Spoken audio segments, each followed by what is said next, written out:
This story was sent in by someone who goes by the name Master Pea. It's a chilling recollection from their time in college, a time when things that should have stayed hidden began to surface, and what started as a strange encounter with a new roommate slowly unraveled into something much, much darker.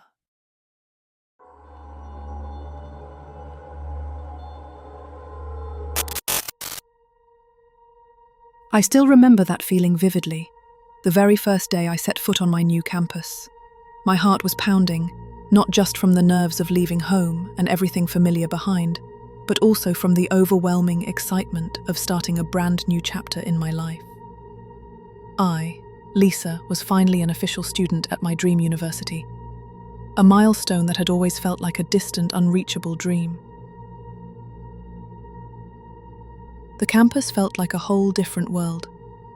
Tall, old brick buildings stood gracefully among rows of towering trees, their golden autumn leaves falling gently to the ground, creating a natural carpet that crunched softly beneath my feet. The chilly fall air brushed against my skin like a quiet whisper, welcoming me into a universe I had yet to understand. Surrounded by students rushing by with laughter and quick steps, I felt small, but full of hope. Like a tiny dot in a grand painting that was just beginning to take shape. I was truly excited to begin a new life here. It felt like I was opening the first page of a long-awaited story. But that excitement slowly began to fade, little by little, when I opened the door to my dorm room for the very first time and met my roommate, Clara.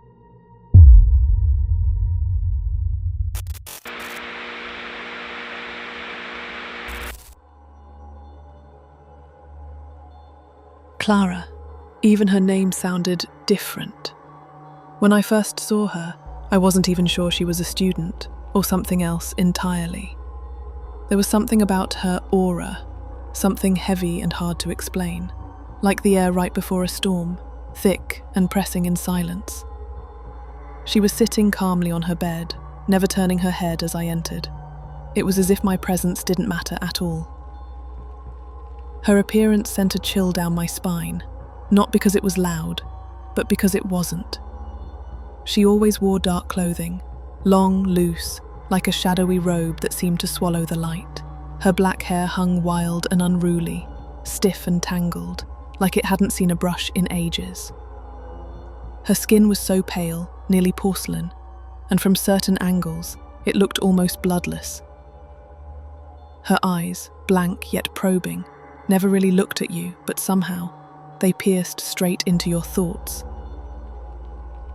In her hands was an old book with a dark brown cover. As I looked closer, I noticed the cover was filled with strange symbols, markings like a language I'd never seen before. Circles, broken lines, and shapes resembling closed eyes. She seemed completely absorbed in it, flipping the pages slowly with her long, thin fingers. No smile, no greeting, just silence, too deep for a room that small. From that moment, I knew my campus life wasn't going to be as simple as I had imagined. I introduced myself as Lisa, trying to smile and keep my voice warm, hoping to ease the awkward tension hanging between us. The room felt cold, not from the air itself, but from the strange silence that filled it, like a space that refused to be welcoming. Clara didn't respond right away. She barely lifted her head from the book, pausing for a moment, as if deciding whether I was even worth her attention. I could hear the ticking of the clock on the wall, and for some reason, each tick sounded painfully loud in that silence. Finally, in a voice so faint it was barely audible, she whispered a greeting. Just one word. Soft, almost like an echo in an empty room. Then she turned her head, ever so briefly, just a flick of a glance in my direction. But that look, it made my skin crawl. Not because she looked angry or cruel, but because her eyes were empty. Empty in a way that made me feel she wasn't really seeing me, not as a person. It was the kind of gaze that made me feel I was being watched by something that didn't belong to this world. In the days that followed, I tried to stay positive. I kept telling myself that maybe Clara just needed time to adjust, that maybe she was just quiet or shy. Week after week passed, and I continued trying to connect with her, even though her responses remained thin and unreadable. Once, I invited her to eat out, suggesting my favorite little spot near campus. It was warm and lively, filled with the laughter of other students, a place that might make us feel more like friends. But she declined in a flat voice, saying she didn't like crowds and preferred to eat alone. I also suggested we study together at the library, or just sit and read at the campus cafe. But her answers were almost always the same, polite refusals wrapped in cold reasoning. "I prefer being alone," she said one night, without even looking at me. Seated at her desk, cluttered with books and papers covered in strange writing. I started noticing her unusual habits. Clara often slept during the day, though she never seemed tired, and at night, she stayed awake for hours, well past midnight. From my bed, I could hear her voice. Soft murmurs whispered to no one. Sometimes, her murmurs sounded like prayers in a foreign tongue. Other times, like a dull chant repeated over and over. I'd wake up to the sound of her voice, and every time I opened my eyes, I'd see her shadowed figure, hunched on the floor, surrounded by books and scattered pages, as if she were doing something she didn't want anyone else to know. The silence of the night no longer felt peaceful. It felt stretched and pressing. One night, my curiosity finally reached its peak. For too long, I had been silently wondering what Clara was really doing each night. About her books, her strange murmurs, and those distant eyes that always seemed to be speaking to something unseen. When she left her desk for a moment to go to the bathroom, I quietly approached the pile of books she always guarded so carefully. My hands were trembling slightly as I opened one of her notebooks, half open on the desk, and the moment I saw its contents, my body froze. The pages were filled with bizarre symbols, a mixture of ancient-looking letters and strange images, circles, eyes, and unfamiliar shapes. Some pages had the same lines written over and over again, as if she was memorizing a chant or a pattern. There were small scribbles in the margins too, like rushed personal notes in a language I didn't understand. I tried to act normal when Clara returned. With the lightest tone I could muster, I casually asked about the book, pretending to be just a curious roommate, asking about a class assignment. But her reaction changed immediately. Her gaze sharpened, and she dismissed my question quickly, saying it was just a personal project I didn't need to know about. Her voice was tense, sharp, almost as if she were trying to contain anger. From that night on, I knew one thing. She didn't want anyone interfering, especially when it came to those books. Not long after that, the atmosphere in our room slowly began to shift. The nights grew even quieter. but not a peaceful kind of quiet. There was something inside the silence, like a voice trying to slip through. Every time I lay down to sleep, I began to hear soft whispers. It was as if someone was speaking right next to my ear, even though Clara was sitting across the room. Sometimes I would wake in the middle of the night and see her sitting upright on her bed, mumbling to herself, as if in conversation with something that wasn't there. I tried to calm myself, convincing my mind it was only stress-induced hallucinations. I forced myself to focus on the positive, on my studies, and I finally made friends with 2 classmates, Jenny and Mike. We started studying together, having lunch, even laughing, something I hadn't truly done since moving into the dorm. But even though my days grew brighter with them, every time I returned to the room, Clara's darkness was there, waiting for me behind the door. And that uneasy feeling never truly left. Until one night, everything reached its peak. I was getting ready for bed, the lights already off, with only a faint glow slipping through the thin curtains from the window. That's when I heard it again, a whisper, but this time it was clearer than ever before.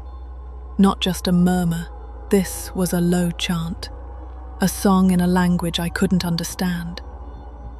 Slowly, I turned my head, and what I saw made my breath catch in my throat. Clara was sitting cross-legged on the floor, right in the center of a circle made of dimly lit candles. Their flames flickered, casting shadows that danced across the walls like living silhouettes. In front of her was the same strange book, wide open. Her lips moved, chanting something in a monotone voice, never stopping. Her face was tense, her eyes half closed, her body swaying gently to the rhythm of her own voice. A strange mix of fear and curiosity pulled me forward. Without thinking, I crept closer. Hiding behind the closet door, just barely cracked open. From the narrow slit, I watched. My heartbeat pounding, loud in my ears, and for a moment, I forgot how to breathe. With a trembling voice, I called her name. Clara. She paused. Then slowly, she turned to me. Her face looked paler than ever. Under the candlelight, she looked like a ghost, something not meant to exist in this world. Her eyes were hollow, but her lips smiled, and it was the kind of smile that froze my entire body. "I'm calling the spirits," she said, her voice flat, yet strangely delighted, as if she had been waiting for this moment all along. I swallowed hard, trying to keep calm, though my limbs refused to move. Then she looked at me, her eyes boring deep into mine, and said, "You're not supposed to be here." Her words were quiet, but laced with threat, a warning, a final one. Terror gripped me. I stepped back, my heart pounding so hard it hurt. The air in the room turned ice cold. I could see my breath, as if winter had crept into that tiny space. With a trembling voice, I told her she was scaring me, that this needed to stop. But Clara, she laughed, a low, chilling laugh that slowly grew louder, echoing across the room, refusing to fade.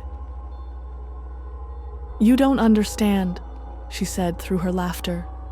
"They're calling me, and they want to meet you too." Panic exploded inside me. I screamed, a raw cry of fear escaping from deep within my throat. "I don't want any part of this." I ran for the door, desperate to escape. But just as my hand reached for the handle, it slammed shut on its own. The sound was deafening, crashing against the walls like a thunderclap. My heart stopped, and Clara's laughter returned, now joined by something else. A second voice, a third, whispers beneath her laughter, voices not her own. "Come," she whispered, rising to her feet.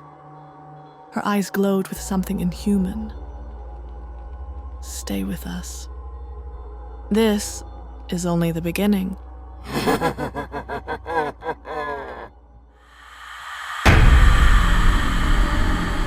Suddenly, the candle flames around Clara began to flicker wildly, as if an invisible wind was blowing from all directions. The tiny fires danced violently, stretching and shrinking like they were reacting to something unseen. On the walls, shadows began to form, figures that looked almost human, but their bodies were twisted, their heads tilted at impossible angles. Some of them crawled, others floated, and their faces were not entirely human. My eyes widened. A wave of nausea rolled through my stomach, flipping everything inside me. I screamed as loud as I could and pounded on the door again and again, desperate to escape, begging for this nightmare to end. But that hope was shattered when, without warning, the lights went out completely, and the room was swallowed by darkness, a thick, suffocating dark.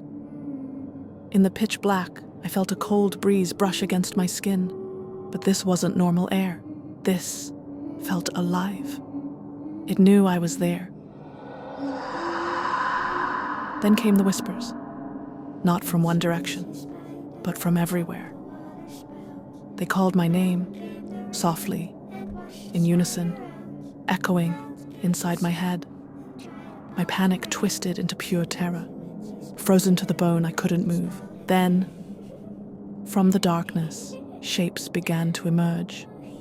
Not just shadows anymore. They were denser, real.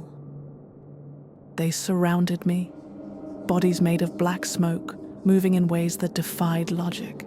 And their faces, they looked like shattered masks. Eyes, too large, unblinking. Mouths, wide open like they were ready to swallow my soul.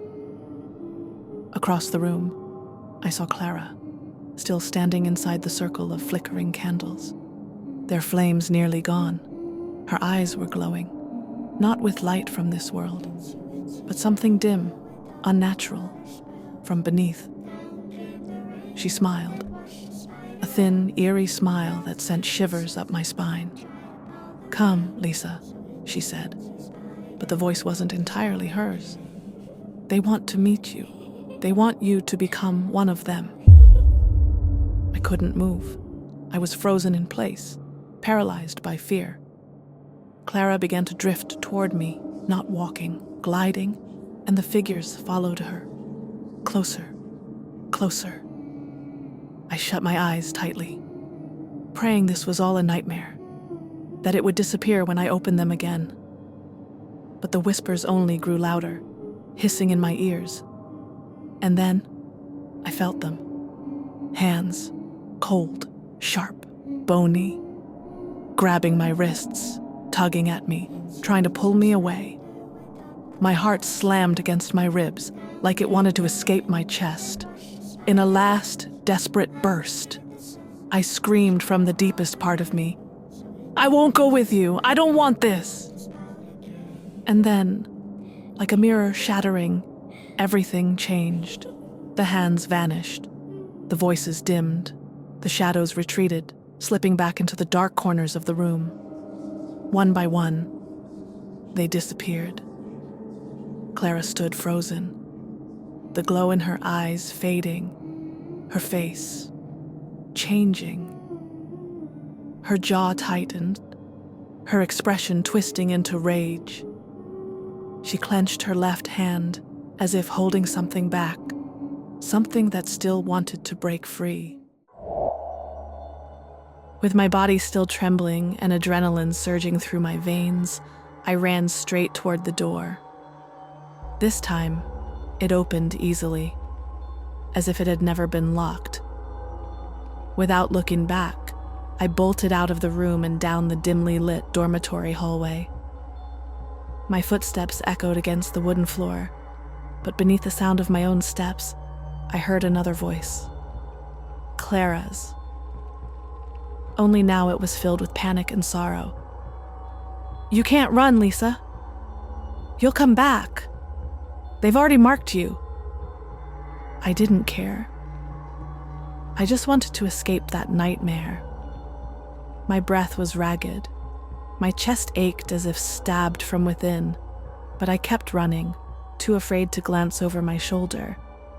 And then, finally, I saw Jenny's room at the end of the hall. With what little strength I had left, I pounded on the door, almost like I was trying to break it down. When it finally opened and Jenny's face appeared, her expression full of confusion, I nearly cried with relief. Without saying a word, I rushed inside and slammed the door shut behind me, as if closing it could somehow trap all of Clara's darkness on the other side. Jenny stared at me in disbelief. "Lisa, what happened to you?" I broke down, still gasping for air, my whole body shaking uncontrollably.